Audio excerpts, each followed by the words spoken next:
Hello and welcome to Lord of the Board. My name is Sam Smith and today we are going to be covering Dragon Prince Battlecharged. Now we are going to be looking at one of the sets that I would recommend to play together, two of these characters that really just work well together. Today we are going to be looking at combining the characters of Rayla and Callum and why that is such a good combination to play as. Now one of the reasons why this is such a good combination is the fact that both characters have a lot of movement capabilities. So this is going to be for the player who likes to move around a lot and do some quick hits here and there, slowly whittling down their opponents to eventually destroy them and win the game. So we're going to dive right in, but first I just want to thank today's sponsor, which is going to be Brotherwise Games, the creators of this game right here. Please check the link in the description. They've got some awesome games to check out there. Now I want to go over both of these characters and just some of their stats, and then after that I'm going to go through and give you some tips and strategies to play them better. So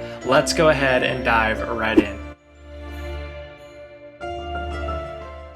Now let's start with Rayla. Rayla is a 3 movement character. She's got 1 range, meaning she's a very close combat, and her basic attack is a 2 damage attack. Now it says that her energy gain is at the end of your turn. If Rayla has no adjacent enemies, charge 2 energy. Now she has 6 health and starts with 3 energy. So she is definitely going to be that character that you're going to want to keep away from your opponent's pieces, and that is going to be a very important strategy when playing Rayla. Now moving on to what Callum has to offer. He is a sky mage, so he's got that sky magic symbol. Oh, by the way, and Rayla has moon magic symbol right up there. Very cool. So Callum, he has 3 move, same as Rayla. He has 3 range, but only deals 1 damage with that basic attack. Now at the end of your turn, if Callum played at least 1 technique card, he will charge 2 energy. That's it. And then he's got 5 health and starts with 3 energy. Now what you will find is that both of these characters charge energy really quickly. Being able to gain 2 energy is really good. So you're going to be able to keep both of these characters up to maximum potential, hopefully throughout most of your game if playing them correctly. Now moving on to the tips with both of these characters.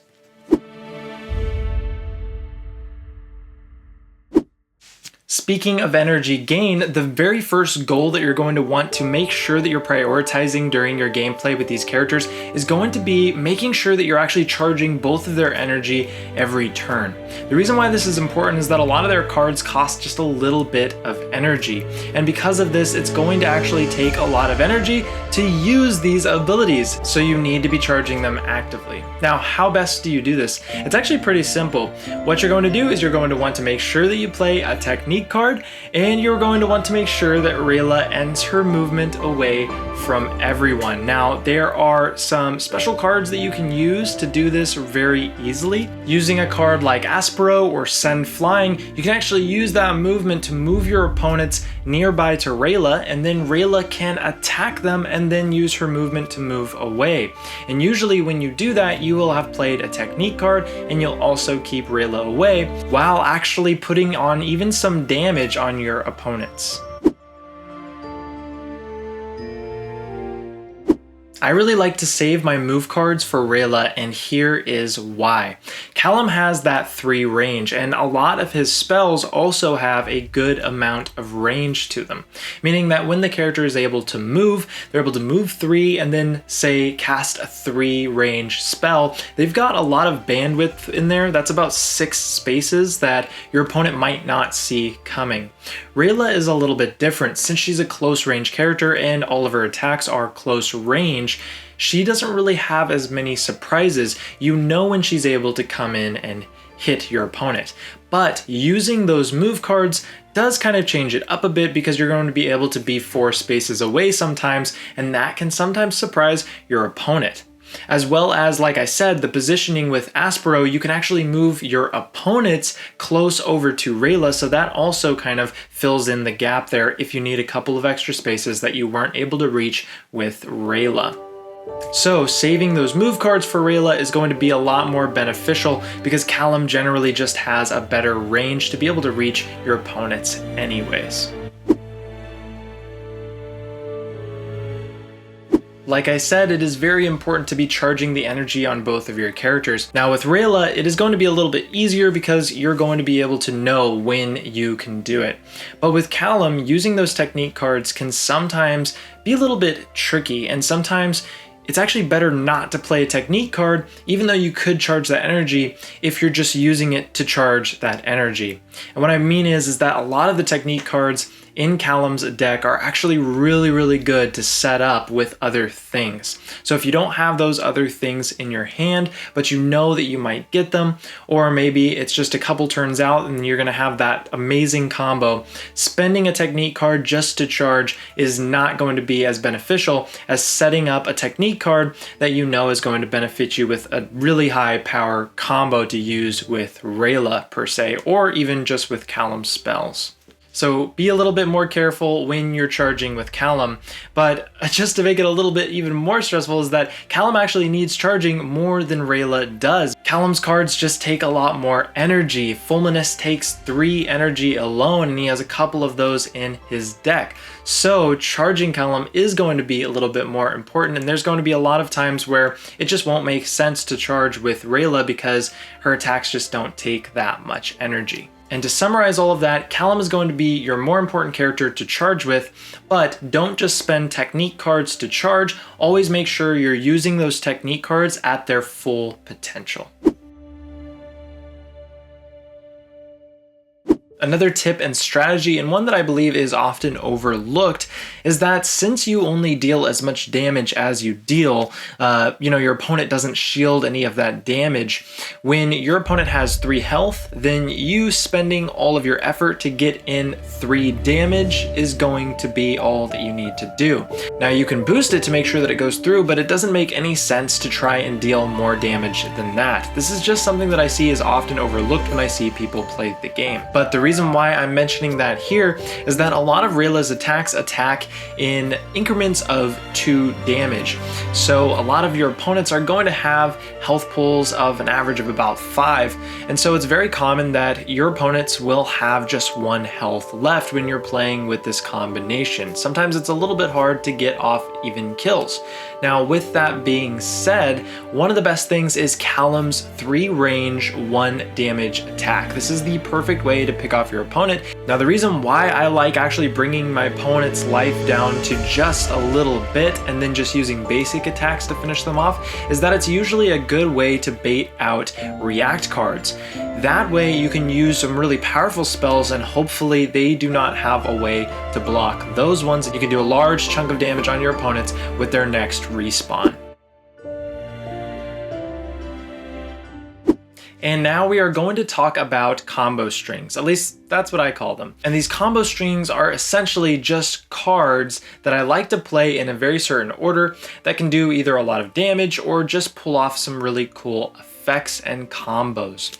Now, the cool thing about these combo strings, especially in this game, because I have combo strings for all of the matchups, but the best thing about the combo strings in this game is that you can take any part of it and have just a smaller string. So for example, one of Rayla's most cool combo strings and a very good way to surprise attack your opponent is what I call the motivation combo string. If Rayla is at low energy and Callum is being attacked, you can always pop off motivation and bring yourself up to 4 energy out of absolutely nowhere. Now, if that happens, a really good and quick combo string to use from that and become a total surprise for your opponents would be Running Strike, costing you 2 energy, and then from there you have Slish and Slash, which can deal a total of 4 damage. Now that entire combo can deal a total of 5 damage, and that first Slish will be boosted by your Running Strike. But you can break apart this combo string at any point. You could just do Slish and Slash. Or if you already have 4 energy, then you don't need to use motivation. You can just do Running Strike, then Slish and Slash. So that's what I'm talking about, that you can break them apart and use any segment of them. Now that's just one of the combo strings, but I've got a couple more for you to share. Now a really fun one for Callum is to play Draw Sigil the turn before you want to pull off this next 3-card combo string. Now, Draw Sigil is great because if Callum plays a Sky Magic attack card on his next turn, it has 1 boost and deals an extra damage. Then let's say the next turn comes around. Then you can go ahead and play Zap Hand. This says that Callum's next attack this turn will have 1 boost. So now you've already got 2 boosts charged up. Then you can play Blast Radius. This says that Callum's next attack this turn targets all enemies within range. If you've done your calculating correctly, you'll hopefully be in range for both of your opponents. And then comes the power play. You'll be able to play Fulminous. Now, by playing Fulminous, this has a 4 range, 3 attack, but it's actually a 4 range, 4 attack that can hit all of your opponents if in range, and it deals 4 damage, and it has 3 boosts. Now, even if you didn't have Draw Sigil, like I said, you can break these apart and use them at any point. So you could just do Zap Hand into Blast Radius into Fulminous, and that's still a super good power play. Even just Blast Radius into Fulminous, or maybe even just Zap Hand into Fulminous. These are all great card combinations in order to deal a lot of damage and also make sure that your opponent cannot beat you out. Now that I've given my favorite combo string of Rayla and my favorite combo string of Callum, I want to give a combo string that combines both of their cards just to give you an idea of the potential here. It's pretty easy to pull off. It doesn't cost that much energy from both of them. Only costs Callum 2 energy and Rayla 3 energy.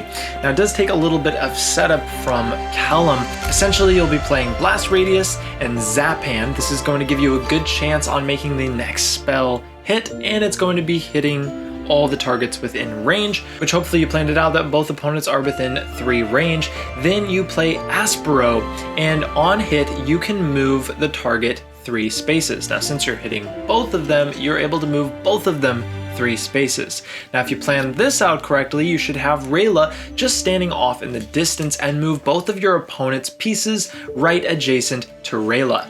Then Rayla kicks in with her Slish attack. She will be targeting whoever the lowest health is at that point, and then on hit, hopefully it hits, Rayla will make then a second attack, and you can use Flurry of Blows, and you'll be able to actually hit both of your opponents.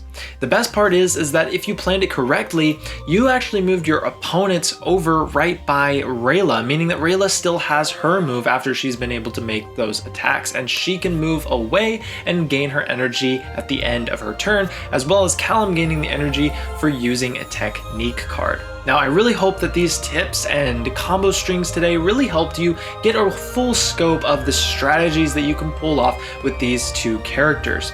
Really using Callum's spells to support and push opponents into Rayla's way, and then having Rayla do the heavy hitting damage. That's going to be a really important concept with these characters. Learning the range of Callum's spells and knowing that you don't actually have to move in that far. You can use that range as extra leverage against your opponent. And Rayla's swiftness and surprise attacks, using those to surprise and toil your enemy and slowly whittling down your opponent's health pools. Well, thank you so much for watching. That is it for Rayla and Callum. Let's go ahead and drop the beat.